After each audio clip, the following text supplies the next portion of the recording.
Section 2.2 is looking at analyzing conditional statements. Now, a conditional statement, as our definition says, is a logical statement with two parts, a hypothesis and a conclusion. We typically write conditional statements in the if-then form. We consider the part after the if, the hypothesis, and the part after the conclusion, the then. So if I write if A, then B. A would be the hypothesis, B would be the conclusion. Now, whatever those statements happen to be, we can interchange them, but it's that if-then form is what we need. Now, we also are going to talk about the negation today. And the negation of a statement is the opposite of the original statement. So, just looking at a basic one, let's say our statement is the ball is red. The negation of that would be the ball is not red. Now, we could say the ball is blue or yellow or green, but what we want to say is it's every possibility except red. So not red would be a better fit. If I said x equals 5, the negation of that would be x does not equal 5. So it's the exact opposite that covers all other scenarios. Now, some things to keep in mind as we go through. Conditional statements can only be true or false. I guess we should just say can be true or false. It's not going to be something else. But it's the statement we can get. We're going to have to get used to writing them, but then it's that extra step of then finding if they're true or false. To show it's true, the conclusion is true every time the hypothesis is true. So if we have verified that A is true, then B will be true. Okay? And then to show it's false, there needs to be one counterexample. And that's at least one counterexample. Because if we find at least one, it verifies it's false, and we know it doesn't work. Now, we can still write them, and they could still be false, so it's really two parts that we're going to be looking at. You write it as an if-then, and then we analyze it to see if it's in fact true or false. That's two things we're really looking at today, or on this video. Okay, so we start with if A, then B. And that's our original conditional statement. We have different ways we could write them. The first one is the converse. The converse of the statement is where the hypothesis and the conclusion are switched. So this is going to be a new statement where instead of if A then B, I say if B then A. So I've merely switched the two parts. The if and then are still in the same place, but those chunks, I can take them and switch them and rewrite the statement. The inverse of the statement is where the hypothesis and the conclusion are negated. So I go back to my original statement. If I were to negate them, I would say if not A, then not B. The fourth one we have is the contrapositive, and that's where the converse is found and then negate both the hypothesis and the conclusion. So what we've done so far, I've switched them and I've taken the negation. For the contrapositive, I just do both. I both switch them and take the negation. So it'll be if not B, then not A. So we can rearrange the different statements. So let's take a look at an example. So we're going to get a statement. We have to first write it as the if-then, as the original conditional, and then we're going to switch it to the different orders. So our original statement is guitar players are musicians. So first off, we're going to have if you are a guitar player,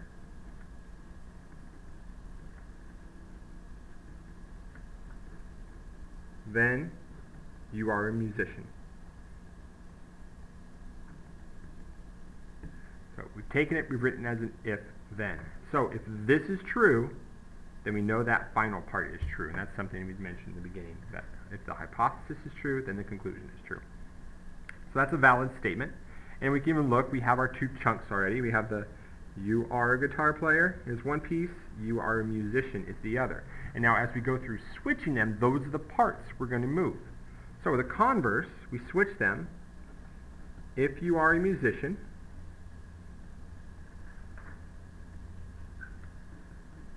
then you are a guitar player. Now, before we go further, let's look at the validity of these statements. So if you're a guitar player, then you're a musician. We said that one was true already. So let's put a little T there. That's true. Okay, if you're a musician, then you're a guitar player. Now, we talked about earlier counterexamples. We need just one to make it false. It has to be true in all cases for it to be true. The counterexample we could have is if you're a musician, you don't necessarily have to play guitar. You can play drums, you can play the piano, you can play the trumpet. So that's actually false, and our counterexample would be a drummer, or really any instrument you could have.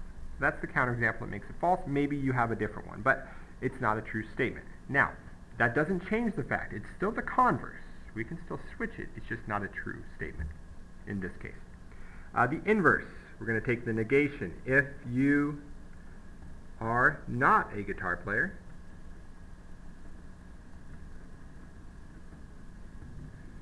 then you are not a musician. Okay, if you're not a guitar player, then you're not a musician. So if we think of the validity to this statement, if you're not a guitar player, you could be a drummer. Okay, but if you're a drummer, you're still a musician. So this one is false. Our counterexample could be the same in this case, or really any other music playing instrument. Now, maybe you're the guitar player and you think if you don't play guitar, then you're not a musician. That doesn't quite apply there. It's really any instrument would be a counterexample. The last one we have is contrapositive. We switch the terms and we take the negation.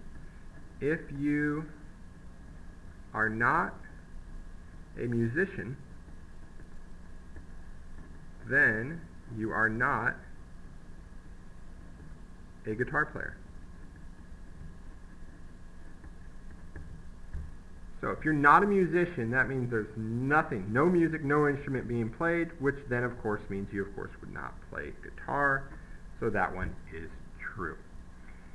So to keep in mind, to reiterate, these are all the correct way to write them. Whether they're true or false, we determine after the fact, but you do need to know how to write them. Just because it's false doesn't mean we've written the statement incorrectly. There's still the ways we're going to switch them around, but then we can assess them. Now, equivalent statements are pairs of statements that are both true or false. We have that note there. Notice how converse and inverse both have the same result. The conditional, or if-then, and the contrapositive both have the same result. We actually call these equivalent statements. These two pairs will always have the same result. In this case, the if-then and the contrapositive were both the same. They were both true. They will always match. So if I knew this one was true, that one's going to be true as well. Even if I didn't write it, I knew it would match up. Same thing applies for converse and inverse. If this one is true, this one was true. If this one's false, that one is false. They will always match up. Now, with that, let's say these two are true.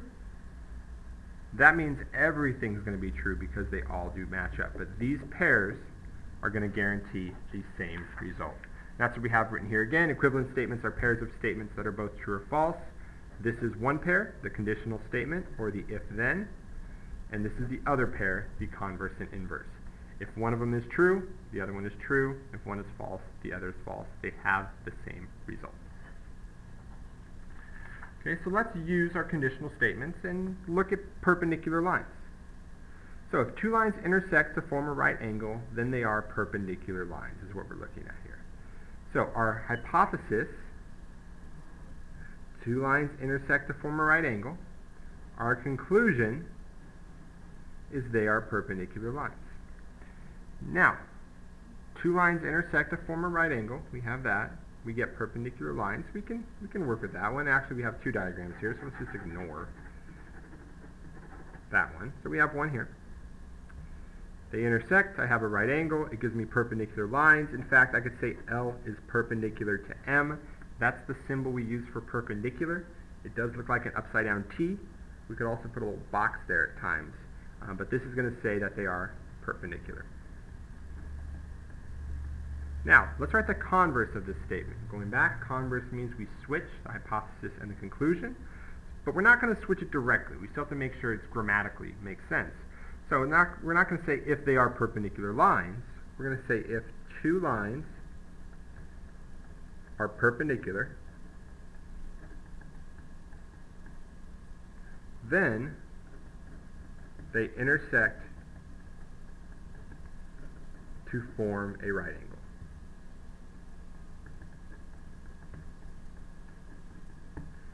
Okay, two lines perpendicular, then they intersect to form a right angle. That one is also true, so both of these we know to be true, and they're kind of the case because we're already looking at a definition here.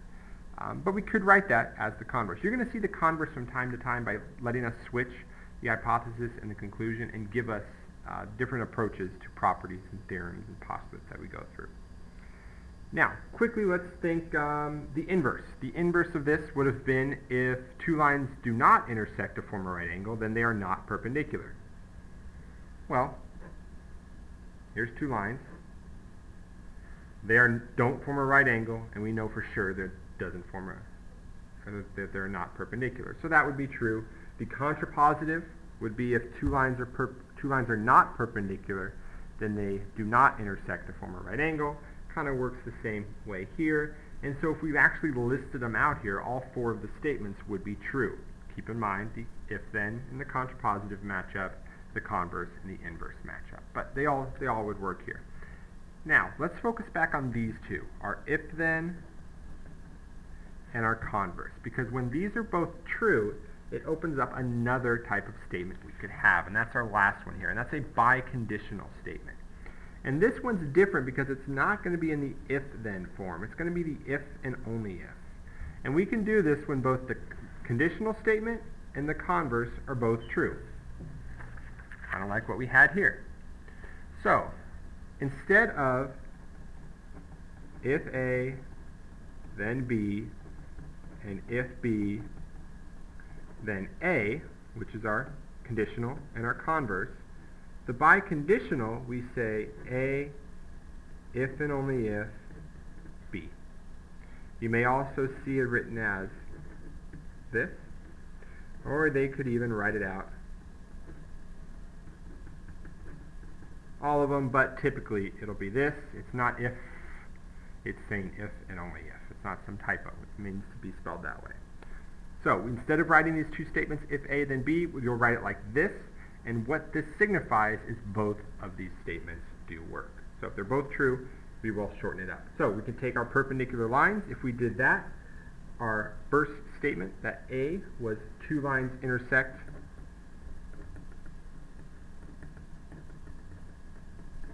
to form a right angle.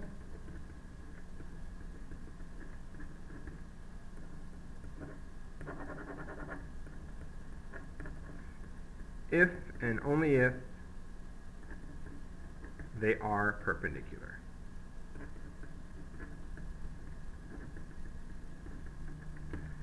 So you will see this. It allows us to combine them. We do not need to write two statements. We just then have the if and only if.